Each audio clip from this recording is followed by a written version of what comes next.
પધારેલા આપણા ગુજરાત રાજ્યના લોકલાડીલા અને મારી અંગત દૃષ્ટિએ કહું તો ગુજરાતને એક બહુ મોટા ષડયંત્રમાંથી બચાવી લેનાર મુખ્યમંત્રી ભાઈ શ્રી નરેન્દ્રભાઈ મોદી,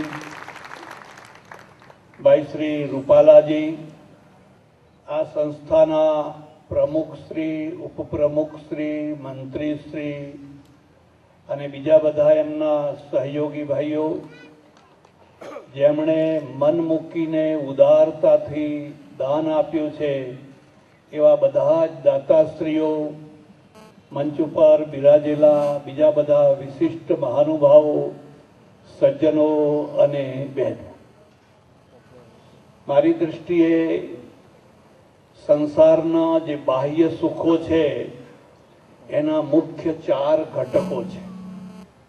આ ચારે 4 ઘટકો જો તમને અનુકૂળ આવ્યા હોય તો તમે બાહ્ય રીતે સુખી થઈ જવાના. એનું સૌથી પહેલું ઘટક ધર્મ છે. ધર્મના દ્વારા સુખ આવે. એનું બીજું ઘટક તમારો પરિવાર છે. એનું ત્રીજું ઘટક સમાજ છે અને એનું ચોથું ઘટક રાજ છે, રાજ સુખ છે. ધર્મ સુખ, પરિવાર સુખ, સમાજ સુખ અને રાજ સુખ, આ 4 મહત્વના ઘટકો છે. ધર્મ સુખ આપે છે અને દુઃખ પણ આપે છે. આ ચારેયની વાત આવી જ છે. જે સુખ આપે એ જ જો યોગ્ય ન હોય તો દુઃખ પણ આપે. મને યાદ છે કે યુગાન્ડામાં ઈદી અમીને જ્યારે બધા આપણા ભાઈઓને, ખાસ કરીને ગુજરાતીઓને દેશ નિકાલ કર્યા, ત્યારે કોને ક્યાં જવું એ બહુ મોટો પ્રોબ્લેમ હતો. પણ એવા સમયમાં આગા ખાન છે, આગા ખાને કેનેડામાં જઈને સરકારને કહ્યું કે મારા બધા ખોજાઓને તમે સ્વીકાર કરી લો, એની બધી જવાબદારી મારી છે. ધર્મ છત્રી બનીને આવ્યો. ધર્મનો અર્થ એવું નથી કે અમે તમારી પાસે લે લે લે લે જ કર્યા કરીએ, એવું નથી. એક હાથે લેવાનું ને બીજા હાથે આપવાનું, તો બરાબર છે. પણ જો માત્ર લે લે કરો તો એ ધર્મ સુખદાયી ના થઈ શકે. હમણાં જેમ મુખ્યમંત્રી શ્રીએ કહ્યું, કચ્છમાં જ્યારે ભૂકંપ આવ્યો અમે પણ થોડુંક કામ કરેલું અને મેં જોયું તો એટલી બધી મદદ આવી કે ક્યાં રાખવી, ટ્રકોની ટ્રકો ભરી. આ ધર્મ સુખ હતો. દૂર દૂરથી લોકો લાંબો હાથ કરીને આવ્યા, લો લો લો લો. એટલે એક ધર્મ સુખ હોય છે, ધર્મ દુઃખ પણ હોય છે. એ પણ આપને કહી દઉં, જેમના માટે આપણે અસ્પૃશ્યતા ઊભી કરી, જેમના માટે બીજા અન્યાયો ઊભા કર્યા, એ ધર્મ દુઃખ હતા. પણ મારે એની ચર્ચા અત્યારે કરવી નથી. જે બીજું ઘટક છે એ તમારો પરિવાર છે. આ મુદ્દાને યાદ રાખજો. માણસથી વધારે કોઈ સુખ નથી આપતું ને માણસથી વધારે કોઈ દુઃખ નથી આપતું. તમને જો સારા માણસો મળ્યા છે તો તમે સુખી છો, પણ તમને જો ખોટા માણસો મળ્યા છે તો અબજોપતિ થઈને પણ દુઃખી જ થવાના છો. માણસનું સુખ એ જ મોટામાં મોટું સુખ છે અને માણસનું દુઃખ એ જ મોટામાં મોટું દુઃખ છે. વર્ષો પહેલા સમાજ કુરૂઢીઓમાં પકડાયેલો હતો.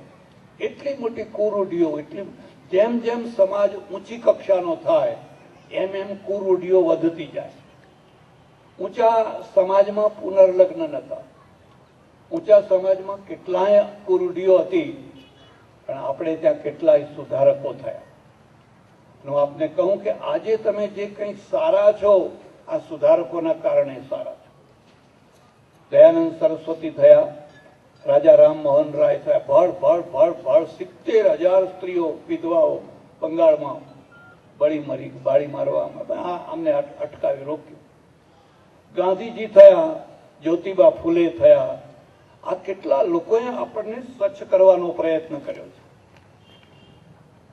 આ આખા અમદાવાદની શોભા કોણ વધારે છે? નગરપાલિકા. એ તમને ફૂલ નથી આપતી, પછી તમારો પાડેલો કચરો ઉપાડે છે. જ્યાં માણસો હોય ત્યાં કચરો પડવાનો જ છે, સ્ટેજ ઉપર પડે. ઘણા લોકો કચરો નાખ્યા કરે પણ ઉપાડવાની વાત ના કરે. આ સુધારકોએ સતત ઝાડુ લગાય કરી અને સમાજને ચોખ્ખો કરવાનો પ્રયત્ન કર્યો. કબીરે આ કામ કર્યું, બધાએ આ કામ કર્યું. પહેલા સમાજના જે આગેવાનો હતા એ નેતા નતા. એમનું એક જ કામ હતું, દંડ કરવો. બસ દંડ કરવો. જ્ઞાતિ ભેગી થાય, ગોળ ભેગો થાય, દંડ કરવા માટે 1 દિવસ 2 દિવસ 3 દિવસ સુધી શીરો લાડુ ખાય, હોકા પીવે, ચલમ પીવે અને દંડ જ કરવાનો માત્ર. બહાર કન્યા કેમ આપી, બહારથી કન્યા કેમ લાવ્યો, આ કેમ કર્યું. અને દંડ કોનો થાય ખબર છે? વાઘનો દંડ ના થાય. તો વાઘ તો પરાક્રમ કરે, દીપડાનો ના થાય.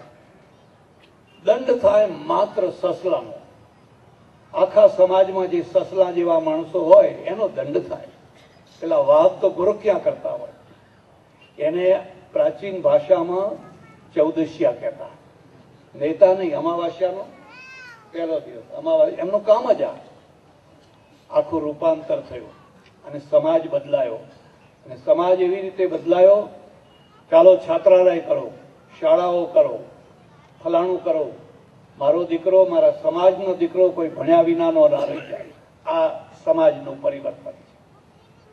પણ મારે જે થોડીક વાત કરવી છે એ રાજસુખની છે. તમારે રાજસુખનો જો અનુભવ કરવો હોય તો ગોંડલ સ્ટેટમાં જવાનું, અને ગોંડલ સ્ટેટની બાજુમાં હોય એ સ્ટેટમાં જવાનું. 2 સ્ટેટમાં તમને બહુ મોટો આકાશ પાતાળનો ભેદ લાગશે. ગોંડલમાં મહારાજા આવ્યા અને એમણે આખા સ્ટેટ માટે કલ્યાણ. કોઈ છોકરી કે છોકરો ભણ્યા વિનાનો ના હોવો. એમના સમયમાં જે SSC મેટ્રિક પાસ થાય એ છોકરીને મહારાજા દરબારમાં બોલાવે, 2 આના ઇનામ આપે, 2 આના. આ એટલે ખબર જ પડી જાય કે ગોંડલ સ્ટેટની દીકરી છે. બાજુના સ્ટેટમાં જઈને જુઓ તો પછાત. પણ રાજનું જે સૌથી મોટામાં મોટું સુખ છે એ લો એન્ડ ઓર્ડરનું છે. બાકી તો પ્રજા પોતાની રીતે બધું ઘણું કરી લીધી હોય છે. લો એન્ડ ઓર્ડર જો બરાબર રહ્યો તો પ્રજા પોતાની મેળે જ વિકાસ કરી લેતી હોય છે. પણ લો એન્ડ ઓર્ડર ન રહ્યો તો પ્રજા ભાગે છે, દેશ છોડીને ભાગે છે. તમને ખબર હોય કે ન હોય, પાટીદારો આવી જ રીતે પંજાબથી ભાગતા ગુજરાતમાં આવેલા છે. સદીઓ પહેલા તક્ષશિલાની પાસે જે લવ પરગણું હતું ત્યાંથી ભાગ્યા એ લેવા થયા, કડ પરગણું હતું ત્યાંથી ભાગ્યા એ કડવા થયા, અને ખસતા અહીં ગુજરાતમાં આવ્યા, મારવામાં આવ્યા અને વસી ગયા. પણ રાજ ત્રાસથી ભાગ્યા. એટલે રાજાનું એક કામ છે કે લો એન્ડ ઓર્ડર કેવો હોય એ કરે તો બાકીનું પ્રજા પોતાની મેળે કરી.